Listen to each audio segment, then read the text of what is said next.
ನಮಸ್ಕಾರ. ಸಹಕಾರ ಟಿವಿಗೆ ಸ್ವಾಗತ. ಮೊದಲು ಮಾನವನಾಗು. ನಾನು ಎಚ್.ಎಸ್. ಸುಧೀಂದ್ರ ಕುಮಾರ್. ಮುಖ್ಯಾಂಶಗಳು. ಎನ್.ಡಿ.ಡಿ.ಬಿ ನರ್ಮುಲ್ ಅನ್ನು ಪುನರ್ಜೀವನಗೊಳಿಸಲು ಬೆಂಬಲ. ಪಶುಸಂಗೋಪನೆ, ಡೈರಿ ಅಭಿವೃದ್ಧಿ ಮತ್ತು ಮೀನುಗಾರಿಕೆ ಸಚಿವ ವಕತಿ ಶ್ರೀಹರಿ ನೇತೃತ್ವದ ಉನ್ನತ ಮಟ್ಟದ ನಿಯೋಗವು ಆನಂದನಲ್ಲಿ ರಾಷ್ಟ್ರೀಯ ಡೈರಿ ಅಭಿವೃದ್ಧಿ ಮಂಡಳಿಯ ಅಧ್ಯಕ್ಷ ಮೀನೇಶ್ ಶಾ ಅವರನ್ನು ಭೇಟಿ ಮಾಡಿ Nalgonda Rangareddy milk union limited Narmul ಎದುರಿಸುತ್ತಿರುವ ಕಾರ್ಯಾಚರಣೆ ಮತ್ತು ಆರ್ಥಿಕ ಸವಾಲುಗಳನ್ನು ಪರಿಹರಿಸಲು ಭೇಟಿ ನೀಡಿತು.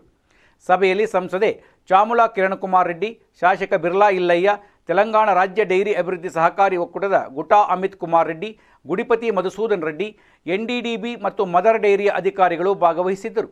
ಕಾರ್ಯಾಚರಣೆಗಳನ್ನು ಸ್ಥಿರಗೊಳಿಸಲು ಮತ್ತು ರೈತರ ವಿಶ್ವಾಸವನ್ನು ಪುನಃ ಸ್ಥಾಪಿಸಲು ನಿಯೋಗವು ಎನ್.ಡಿ.ಡಿ.ಬಿಯ ಮಧ್ಯಸ್ಥಿಕೆಯನ್ನು ಕೋರಿತು.